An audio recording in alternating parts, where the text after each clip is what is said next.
Está con nosotros Gastón Moreno. Vamos a analizar un poquito esto de la renta financiera. Ahora, Gastón, ¿cómo estás? Buen día. Feliz año nuevo, que sea un excelente año. Bueno, muchas gracias para vos también, para tu familia, para ese bebecito hermoso que llegó el año pasado, que tiene casi la misma edad que el mío. Están ahí cerquita. Bueno, ese amiguito. Eso mismo. Bueno, felicitaciones. Muchas felicitaciones. Yo soy re optimista, pero la verdad que los números, los datos no lo son. Vamos a hablar de la renta financiera y vamos a ver un poquito también cómo se viene este año, Gastón, porque la gente tiene muchas expectativas. Bueno, es lo que a lo mejor que uno cree, a lo mejor la gente está con la mirada puesta en otra cosa, pero estamos preocupados también, ¿no? ¿Qué es la renta financiera para el que está del otro lado, como para partir de la base? ¿A qué abarca? En realidad, estos últimos días del año, el gobierno reglamentó una reforma con respecto al impuesto del monotributo y al impuesto de las ganancias. Sí. La renta financiera va a ser una renta que van a pagar las personas que tengan plazo fijo, pero todavía no está reglamentado, o sea, todavía no hay una reglamentación específica de AFIP que diga cómo va a ser el impuesto. Seguramente en junio... El que tiene la plata puesta en plazo fijo va a empezar a pagar por eso. Si compras y vendes dólares también... No está, como te digo, no está reglamentado y lo va a reglamentar AFIP y va a influir o va a incidir en la declaración del impuesto a las ganancias de las personas. Bien. Por lo tanto, todavía no hay nada en específico de cómo va a ser eso. Porque decían que empezaba a regir ahora desde enero, ¿no? Y claro, porque el impuesto a las ganancias es un impuesto anual. Sí. De hecho, es un impuesto que se paga proporcionalmente, pero es un impuesto anual el de ganancias. Y todavía no hay una definición específica de cómo van a ser los pagos que se van a tener que hacer, las alícuotas. Lo único que hay en concreto es un aumento del 28 y pico % en el monto del monotributo, no solamente en el monto a facturar, sino también en el pago que se realiza de los monotributistas. Y hay como cuestiones generales, pero todavía no hay específicamente cómo va a ser el impuesto a los plazos fijos, a la renta financiera, cómo va a modificarse la deducción de alquileres, digamos, va a ser un poco más complejo, ¿no? Perfecto. Pero básicamente yo no soy un especialista tributario, realmente eso lo vas a analizar seguramente con algún especialista tributario, pero el análisis que cabe ahora es cómo impacta esto en la actividad económica, ¿no?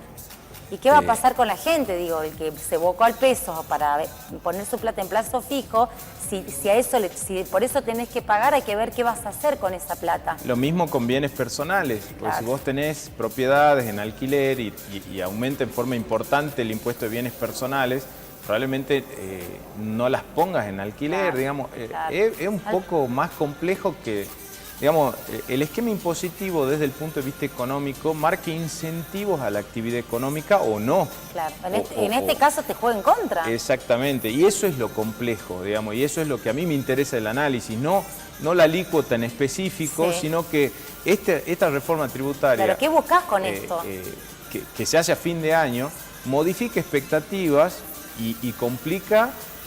las inversiones a futuro, sobre todo de la gente común, ¿no? Del que alquila, del que tiene un plazo fijo chiquito, hay que ver desde cuándo empiezan a pagar, cómo empiezan a pagar, porque una vez que lo define AFIP, en realidad vos lo que definís es la masa crítica de las personas que pagan y dónde haces el corte. Y eso es muy importante porque, digamos, si pagan los plazos fijos a partir de los 2 millones de pesos, bueno, no pasa nada.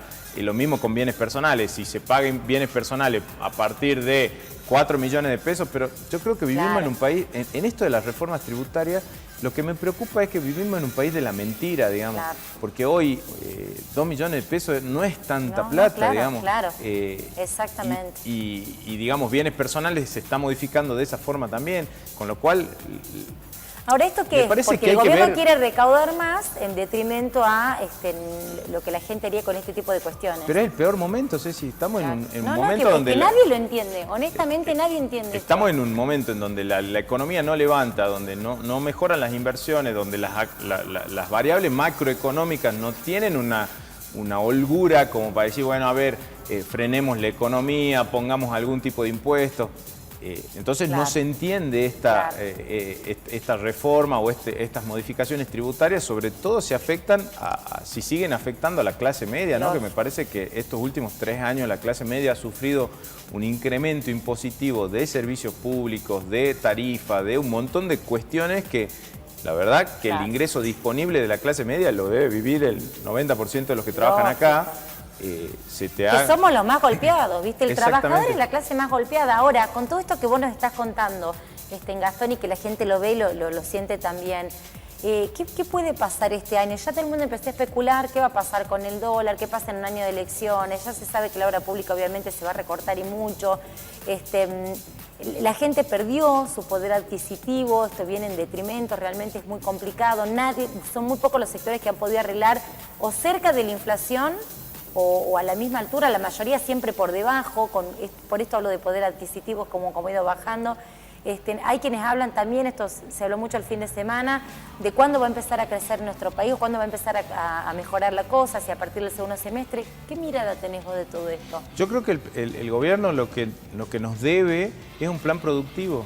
Es decir, observar economías regionales, pero evidentemente no lo va a hacer. Abrir un panorama de inversiones, fomentar algún tipo de actividad, porque, digamos, cuando uno pone impuestos o pone reglas de juego, en definitiva, lo que tiene que tener por debajo es un objetivo de promover algún tipo de actividad o beneficiar algún tipo de actividad, en donde me parece que es muy interesante el análisis de saber qué actividades son las que toman trabajadores, quiénes están despidiendo trabajadores, a eso reforzarlo, digamos, de alguna manera ayudar a las pymes que hoy están obligadas a expulsar trabajadores. Pero el gobierno no lo está viendo.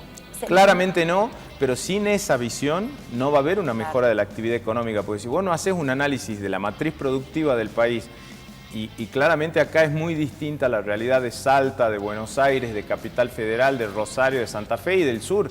Digamos, cada región de nuestro país, que es muy grande, tiene una realidad muy distinta en cuanto a dónde produce, cómo produce, dónde vende. Y ese esquema de matriz productiva hoy no está atendido, digamos, y el empresario no tiene claro cuál es el panorama. Pero hasta que no tampoco hay lo mira tenga, de que esto pueda ser, porque además, digamos, estamos en un año de elecciones y este año se termina el último año de esta primera gestión, si es que va a haber una segunda, ¿no? Pero no es que uno está visorando o se está comentando que están trabajando en un proyecto alternativo. Hoy los industriales, la mayoría de los diarios nacionales, están enojadísimos porque han presentado varios proyectos de mejoras para el sector y no les llevan el apunte. No solamente los industriales, ¿no? O sea, ese es el problema. Todos los sectores productivos de nuestro país, inclusive la construcción, no tienen un panorama cierto de qué es lo que va a venir. Y hasta que eso no suceda, es muy difícil que esos sectores decidan invertir, arriesgar. ¿Qué haces? ¿Esperás? Exactamente, y el problema es que ahí empieza a subir el dólar, a aumentar la especulación, y entonces el gobierno, espero que estas reformas no tengan que ver con un manotazo de ahogado para de alguna manera frenar la especulación vía dólar, plazo fijo, pero es mucho más fácil que eso, digamos, el gobierno tiene la herramienta de bajar las tasas de interés, digamos, que eso es lo que está generando esto. No se entiende por qué no lo hacen. Exactamente. Ahora, Gastón, ¿para vos va a ser un año duro? ¿Este va a ser más o menos como el año pasado? Como todo año electoral, me parece que el gobierno va a tratar de gastar más de lo que viene gastando. No creo que sea un año de recortes ni de... O sea, esto que está haciendo el gobierno ahora de aumentar impuestos, aumentar tarifas... Es ahora. Claro, es ahora porque ya no tiene más tiempo, digamos. Porque si lo hace cerca de fin de año pierde las elecciones, claramente. Pero va a ser un año complejo en el sentido de que no hay un panorama cierto. Las opciones son, como todo lo que sucede en nuestro país, dos extremos absolutos, que en todas las discusiones que damos en nuestro país pasamos de extremos absolutos. Eso lo decía el otro día un profesor en una charla que la verdad que me pareció muy interesante, porque nosotros pasamos de extremos muy marcados, digamos, no solamente en nuestros gobernantes, sino en todas las discusiones que planteamos, en la discusión del aborto, en la discusión... pasamos de extremos absolutos, de que totalmente. sea un delito a que sea un derecho en un hospital público, de que sea... y eso es lo que nos hace daño como sociedad, porque no sabemos encontrar medios, ¿no? Claro. No sabemos ponernos medianamente en posiciones que no sean tan extremas. Lógico. Y claramente lo que está pasando es un escenario político con dos políticos que tienen un 70% de imagen negativa, que están viendo cómo hacer para dañar el 30 positivo que tiene el otro, digamos. Lo que le pasa a la gente, el volver a elegir el menos peor, que es lo más grave. Gastón, seguramente vamos a volver a hablar porque hay muchos temas económicos, porque la gente quiere saber con qué panorama se va a encontrar este año, qué es lo que puede llegar a pasar, y porque tenemos un país muy dinámico, donde acá todo el tiempo, todas las semanas hay noticias y novedades, sobre todo que tienen que ver con lo económico. Gracias por venir, que tengas un excelente año y nos vemos en cualquier momento. Muchas gracias a ustedes por la invitación. Esto es para vos.